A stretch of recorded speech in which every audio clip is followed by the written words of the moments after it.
Welcome back to my trip around the contiguous US. After last year's trip went up in smoke, I set out once again to finish what I started. This is the Big Loop 2. Where we left off, I had crossed almost the entirety of the southern half of the US and had just entered California and was trying not to die of dehydration. Welcome back. It's day 30, it's July. I've been doing this for about a month, and right now we're heading to the center of the world. Yes, actually. That's right, the center of the world is in Felicity, California. So the center of the world is this monument in the middle of the desert in California. The official story is that's because of a kid's book named Ko the Magic Dragon, but really it's some rich guy's doomsday project from what I understand. Someone who I assume was a groundskeeper or similar position came up to me and told me about his boss, who he never referred to by any name, just as boss. This guy did tell me some interesting stuff about this place, like how the church was built on a hill because his boss's wife had a church on a hill in her hometown. Calling that a hill is alright. The actual official center of the world is in the middle of the pyramid, but you can only go in during tourist season, which is the winter, because it's around 113 degrees out here, so not too many visitors. The museum in Granite, as it's called, contains the history of Arizona, California, the US, the world, and other information about humanity that whoever created this thought was important, all carved into granite. I'm pretty sure the idea is that this monument will survive after humanity's downfall. The whole place does feel pretty post-apocalyptic, so good job, I guess. I didn't get as many photos and videos as I wanted since my phone almost immediately started to overheat, so off we go. Oh yeah, there's also a chunk of original stairs from the Eiffel Tower just sitting there, because I guess they didn't know where to put it. Now back to the desert. I just need to get out of the desert, man. It's not fun anymore. Not even a horse without a name could save me. Ah, hell, what's one more time? I should probably listen to a different song. Been through the desert on a horse, its name is... Right after driving through a chunk of desert that was below sea level, I rapidly started to gain elevation. This was maybe when I was most worried about the car on the trip. All along the side of the road were stations for overheating vehicles. Thankfully, I made it up fine and saw there was a lookout tower and thought, that sounds pretty neat. However, when I entered, the person behind the desk was passed out in a recliner, and I wasn't gonna wake them up. It feels rude to wake them when it feels like hell outside. Although it was about 20 degrees cooler up here, which is still in the 90s, but it makes a difference. Plus, I still got some nice views from the ground here. It is fascinating witnessing with my own eyes how much the habitat changes the further up you go. 5 minutes ago, the habitat was extremely deserty, but now resembled more of a Mediterranean scrubland. I had some time to kill before reaching San Diego, so I decided to take a detour through Cleveland National Forest. Driving in the mountains just felt right. It felt a bit like home, even though I was still so far away. Then it really started to feel like home once I went even higher in elevation. It's uncanny how much of this feels like some parts of Montana. I've reached this awesome lookout, and I love a place where you can see how far you've come. Like 30 minutes ago, I was in that desert. This is what I've been waiting for. This is what it's all about. Reiterating, I did drive all the way around the US to confirm, yeah, I like being in pine forested mountains. I even did a real proper hike for the first time in a while.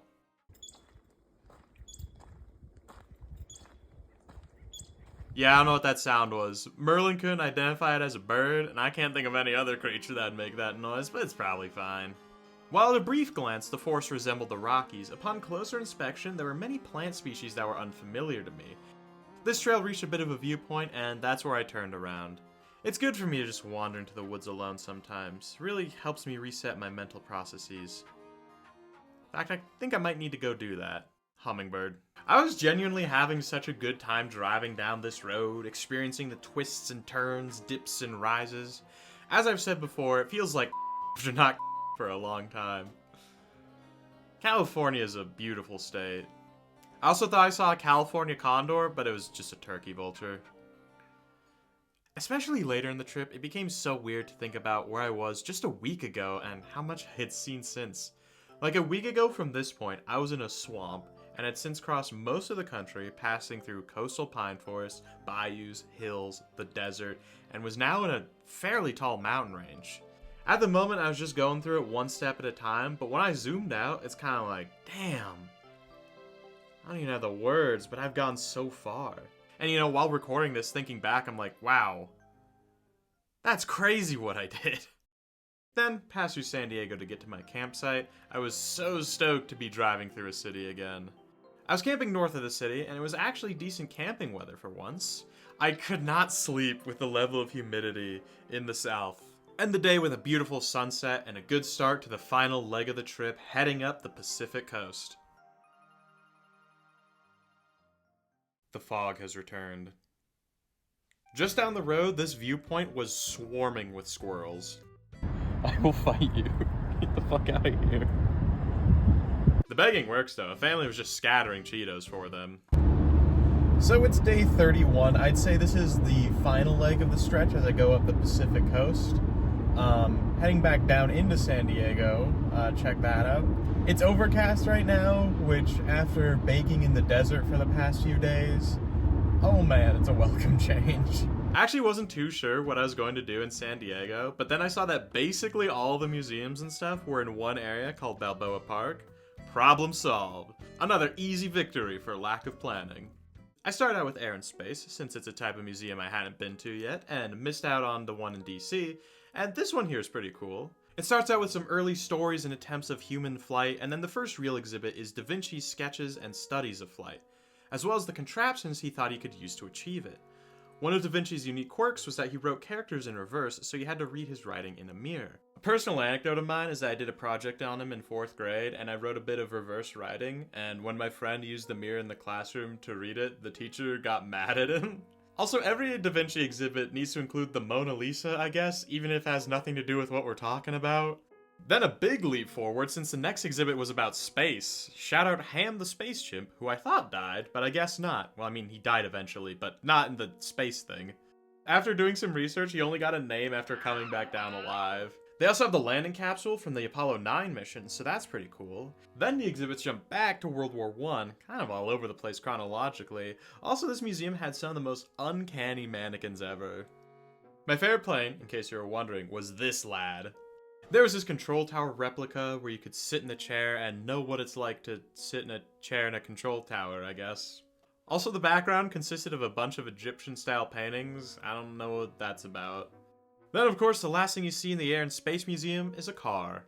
To be fair, it is an interesting car and applies a lot of principles of making aircraft. It's known as the Avion car and also has insanely good fuel economy, averaging over 100 miles per gallon. So, of course, it's never going to be mass-produced. Nearby is the Comic-Con Museum. I didn't go in, but I think it's fun to speculate what would be in there, because the first image my mind conjures is, here's the booth Stan Lee sat at one time. I assume it's probably more akin to like movie memorabilia, but I'm sure someone will correct me. The next museum I actually entered was the Mingei International Museum, which is an art museum featuring exhibits from various cultures all over the globe. In the lobby was an exhibit featuring art of armadillos from around the world. This is probably one of my favorite exhibits of the whole trip, honestly, and you didn't have to pay to see it. Upstairs, behind a paywall, was such exhilarating exhibits like Into the Spooniverse, which you can guess features spoons from all around the world. Now, I kind of like this approach because rather than having the spoons in their separate culture exhibits in different parts of the museum, you get them all congregated into one area, and you can really compare and contrast them against each other. Going in, I was thinking, alright, it's spoons, but there's some pretty crazy spoons out there, let me tell you. No, I haven't felt the touch of another human being in months, why do you ask? Another part featured high schoolers' artwork from the San Diego area, and I know they agreed to have their thoughts about the artwork made public, but still feels a little too personal. The next museum I checked out is called the Museum of Us, formerly known as the Museum of Man, but it took them over 20 years to change the name. I don't know how I would describe this museum since it covers a lot of topics, but I guess, it's a museum about humanity, or us. Woof. I mean, it's in the title. This museum had some vast tonal difference between the exhibits because one was like, humans love to make beer, check out all these beers from around the world, brought to you by Dogfish. Every one of these tags is a body tag from someone who died when crossing the border. Upstairs, there was an exhibit on secrets where people mailed in their secrets to Frank Warren as a part of a project called Post Secret. The first secrets you see are things like, I don't like coffee, but quickly get much heavier and more personal. There was a station that let you leave your own secret, and would you look at that? I bet this was at least one person's first time seeing a depiction of a penis. I knew it, different museum, same concept. There was a few more exhibits in the main building, but those are the ones that stood out to me the most. Lastly, across the plaza was an exhibit on cannibalism that was part of the museum. It was honestly not as interesting as I thought it would be. I think it would have been more fun with somebody else there. Because of the human-sized operation. What were you thinking? There was an Oregon Trail-style game with the Donner Party, but calling it a game is a bit of a stretch since anytime I tried to make a decision that would result in us not having to eat each other, the game said no, you're gonna eat each other. This board is interesting though because there's a lot of things that are kinda cannibalistic in a way. Like, I've never thought of a blood transfusion as cannibalism, but you are intaking another person. I feel like cannibalism has to at least involve the mouth. Next up, the Timken Art Museum, which was free, so I figured I'd check it out, and it's this kind of art museum. Alright, moving on, let's talk about the Botanical Building. It got plants. Balboa Park was cool, a lot of different stuff to check out. I only saw a fraction of it, but now I gotta get going to Los Angeles. Once I get through, oh, so much traffic. For my time in LA, I'd be staying with my good friend BCFTR, whose car I definitely did not cause to explode. But of course, I appreciate BC and his roommate for letting me stay with him in LA. Since BC has a job, as is common for adults, I was left to my own devices for the day. So I went to the beach to just kinda exist, I guess. I tried setting up a shot here, looking all contemplative and whatnot, but I didn't realize that there's somebody here, so this is the first place on the trip I've seen sea grapes, and much like regular grapes, they're actually edible. Sailors used to eat them all the time. I just kind of sat around looking at crabs and whatever these things were. I got nothing better to do, so I might as well walk into the ocean, man.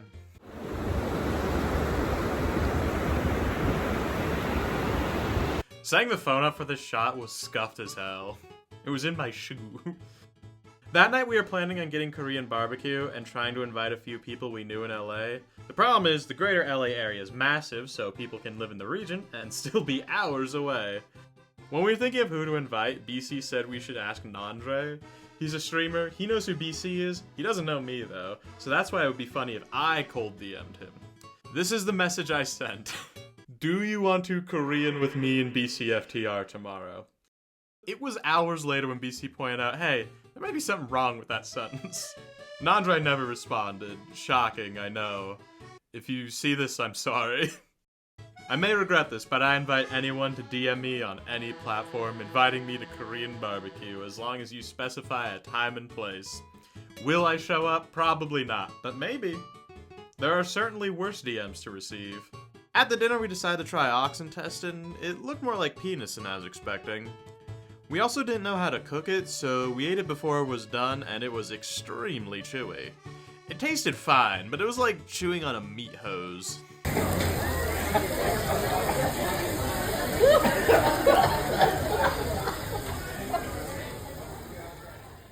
The next day was the 4th and we were just vibing.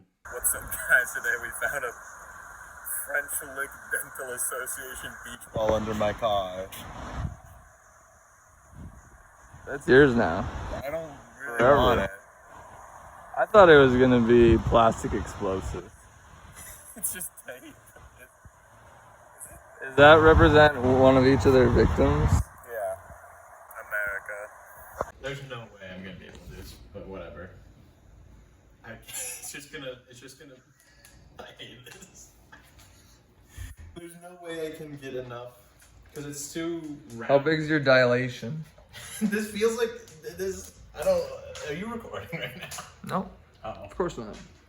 you are recording. Give it your all. See, that's the problem. You have to keep it down. That's I the have to like thing. drown it. Yeah, you have to keep it down. Guys who don't know how to cut open a watermelon. Melon time, or whatever the fuck I said, or we said last year. Try to eat melon challenge. Oh, did you hear that? Is that your bones? Yes. Oh.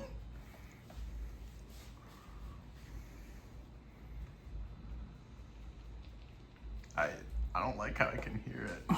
That wasn't my bones. That Yeah, was the I watermelon. heard it. I was doing it. I just softened it up for you. You did. This hurts. That hurts. It does hurt. It's a tough ass melon. Am I doing good? After resting for a couple days in LA, I was ready to get back on the. Are you kidding me? Funnily enough, the parking lot I pulled into to replenish the oil was having a car meet, I guess. So since I decided to stay an extra day in LA, I now have to do a mega drive today. Thankfully, neither of the 2 days were going to be that long to begin with, but together, it'll be a long day. Probably won't be the longest I've driven in a day, though. I think that'll still be the Florida day. They have Yoshinoya in the U.S.? So the original plan was trying to go along PCH as much as possible. I know part of it is like closed down, so I won't be able to take all of it, but I'm still going to try and take a decent amount, even though it'll be a bit longer. Because like the other option is to use the I-5, and it's like, I don't want to do that. I don't want to go through the Central Valley. Maybe it was all the firework residue, but LA was feeling extra smoggy. Or maybe it's always like this, I don't know. I've been here like 4 times. Even though the amount of driving would be a slog, there'd at least be some cool scenery, dinosaurs. As I was saying, the scenery of the California coast really is something to behold. I was worried that I would end up losing a lot of time just because of how often I would want to stop. I did restrain myself from the sand for now though, as to not feel it between my toes the whole day. There was a sign forewarning the highway would be closed, so in an attempt to get around the traffic, I got off a couple exits before I had to, thinking perhaps this is how I'll sneak around the traffic. But I am another mere sheep in the flock, as every other person had this idea and was now clogging this road. So my next turn I went even more out of the way. God damn it. You can't outsmart traffic as long as you are the traffic. Put that in a fortune cookie. Back in the flow before leaving the coast and getting into some more shenanigans. The shenanigans are driving inland because there's a closure on the PCH that means you can't drive all the way through this chunk. So enjoy this scenery instead. Because something's genuinely wrong with me, I decided to check out Solvang because I thought that could be an interesting place to wander around for a bit, except I somehow forgot it was a holiday weekend, and that's Solvang's time to shine. I don't know why I keep coming to these places. Like, I know I'm not gonna enjoy it. Like, yeah, it's neat. It's a town in California where the buildings are mostly Danish. But, kind of impossible to move through, so I don't know what I'm doing here. Something from the day before kept rattling around in my head. The song Better Off Alone played repeatedly when we were at the pool, and for some reason that question genuinely stuck in my head. You ever have self-reflection come from the dumbest place? But being on the road again, by myself, I really had some time to chew on that, and the scenery in this part of California was so even that couldn't distract me. The whole time I had this feeling that this trip would have been more fun if someone else was here, and I did rearrange my trip for increased social time. Then again, considering every large trip I've attempted with someone else has gone horribly wrong, and this one hasn't yet, I'm leaning towards yes. That's the lesson I should pull from this trip. I am better off alone. Thanks for helping me realize that, Alice DJ. So this was about the point I would have stopped driving yesterday.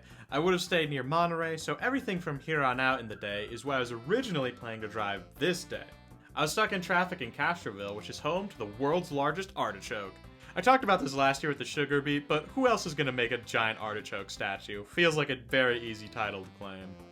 Soon I'd be returning to the coast, so no more agricultural valleys. If I wanted to see crop fields, I could have just driven across the Midwest. Oh wait, I did! I don't know why I'm explaining this. Surely you knew that, and you aren't just watching part 6, because that'd be a little strange. The coast is back, and it's beautiful. Despite the fact that the moniker I've chosen to go by online is Ocean Man, I'm kind of glad I don't live near the ocean, because that way the ocean will still remain a bit more awe-inspiring than if I was always near it. Sick. There's the beach. Oh god.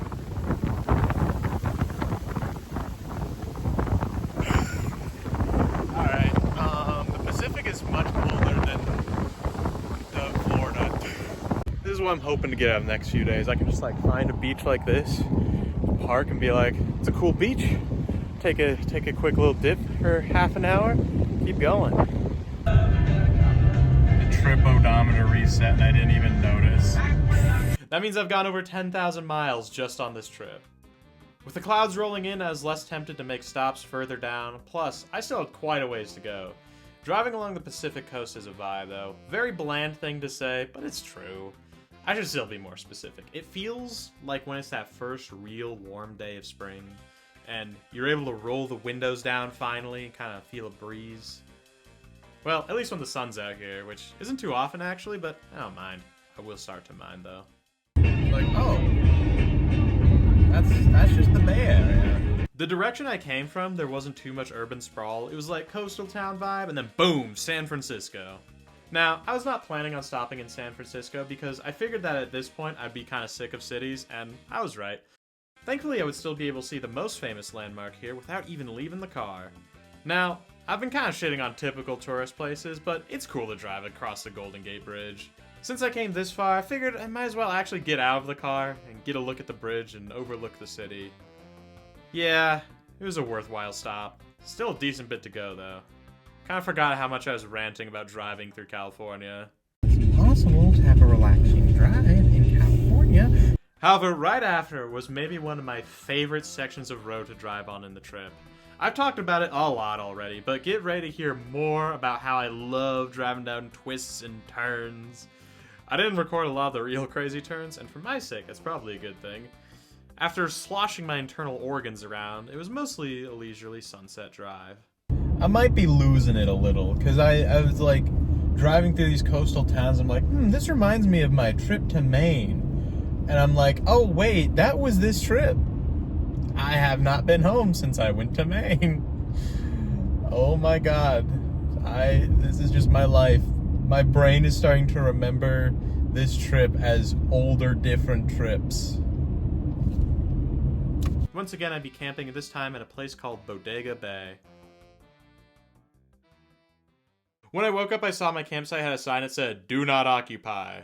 I thought that was strange since I had reserved it, but it was because my site was 23. Luckily, nobody was there, so oops. I started that morning out with a quick walk on the beach.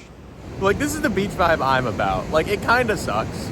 Like, it's cold and kind of dreary, but I don't know, it's a vibe. Because it's just like this. I also noticed these little blue things washed up on the shore. Not quite jellyfish. I thought they might have been man-o-wars since I don't know what those look like when they wash up. However, they're actually something called by-the-wind sailors, or Velella, and are actually the same type of creatures as man-o-wars, neither of which are jellyfish, but are actually a hybrid colony of tiny organisms. So go and tell your friends that fun fact. Make sure to like and subscribe for more animal facts. I'm kidding. Due to budget cuts, there will be no more animal facts. Next stop had a ton of vultures just hanging around, not a carcass in sight, so why were they here? Well, I wish I could tell you, but once again the animal facts budget ran dry. Anyways, check out these cool rock formations. The problem today is that there's going to be so many stops where I'm just like, ooh, that looks cool. I don't know, I'm doing a little hand thing. I'm losing it. But I'm on the Pacific coast, so... Another cool spot I stopped at was this goat rock, which I considered climbing, but it was a no-go zone. Apparently around here there are some mammoth bones, but I couldn't find the actual trail to reach them since this trail felt far from official, but it had a good view at least. Doesn't really show up on camera, but oh well. Further up the road, the clouds started to part and it felt so good to feel the sun without feeling like I was trapped in an oven or the world's worst sauna. The way this hill rose above the clouds rolling in from the sea is just... This might be my new favorite highway I've ever driven on. Granted, I mean, it has a lot of advantages since it's so long, but it's been a banger. It's like all bangers. You know? There's not like a boring stretch of the PCH. Yeah. This is why I saved it for last. I can't imagine being in like Ohio on the last week, you know? I stopped by an obelisk because humans love obelisks. Guess what? It's time for yet another separate beach, but this one has a crab. At this point in the trip, thankfully I had planned less time for driving each day since I knew I'd be spending so much time at stops, whether those stops be for cool nature or other things. Absolute unit of a sign. What the fuck? I pulled over to get a picture in front of a different sign, and this other guy who was also pulled over would not stop staring at me. Like, I'm sorry, is it a crime now to take a photo in front of a comically large road sign? Turns out giant signs are kind of everywhere in California, but it was a novelty to me for at least a little bit. You see, driving through California is really fun, until you have to pay for something, and you don't have a Californian salary. So please like and subscribe to help pay off a bag of chips I bought. Once again, the road started to veer away from the coast, but instead of agricultural valleys full of artichokes and garlic maybe, there was instead a thick pine forest as I was approaching peak redwood territory. I have died driving in this forest. I don't know how to explain it, but just a feeling. Listen, I know I sound like a broken record, but I love driving on winding mountain roads. In the forest, there was claim of a tree large enough for a car to drive through. Seemed like enough of a novelty to make a quick detour, so off I went down the forest path to say I had driven through a tree.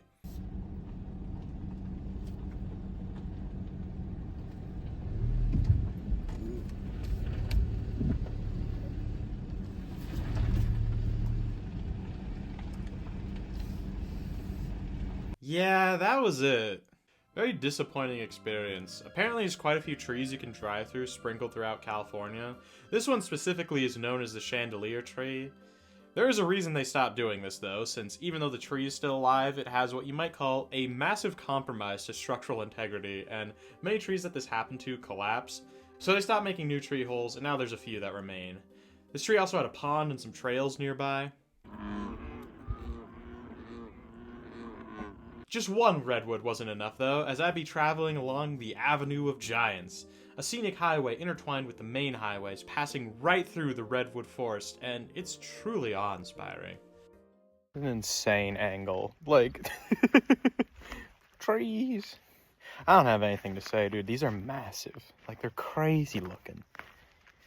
It's one of those things. Like, this is one of those things where it's like, oh, seeing them in real life is like, some things you see in real life, and you're like, I could have just looked at a picture, but these, it's like, wow. Seeing them in real life really elevates the experience. To summarize what I was saying in the moment, the scale of these trees is very impressive, and merely seeing them represented in a visual medium such as a photograph doesn't capture their size as much as occupying the same space as them. Now, as cool as the redwood forest is, after a certain point, it's like, you get the idea. There isn't too much more I can add about them. There's also this corn on the side of the road, which is a memorial. I guess it got me to stop and see, because I wouldn't have if it was just like a stone. The rest of the drive until I got to my campsite wasn't too interesting. When I got to Summit Campground, it was the optimal time and place for a sunset picture. I mean, so much of the Pacific Coast is. The state park ranger got mad at me because Deus ends at sunset, which is crazy, when this is such a primo sunset spot. I'm also just not used to state park rangers doing their jobs, or even existing. For this year's Try to Eat Melon challenge, I brought this part of a watermelon with, and I have a knife, but it's not like I don't have like a cutting knife. I have a pocket knife, and like I don't really have a way to store this if I cut it up, because I can't eat all this by myself. But I don't even think it's been 20 minutes later. Yes, this is the same night I've just been sitting in my car eating eating watermelon. There's something about a dark forest at night that makes you want to just eat a watermelon.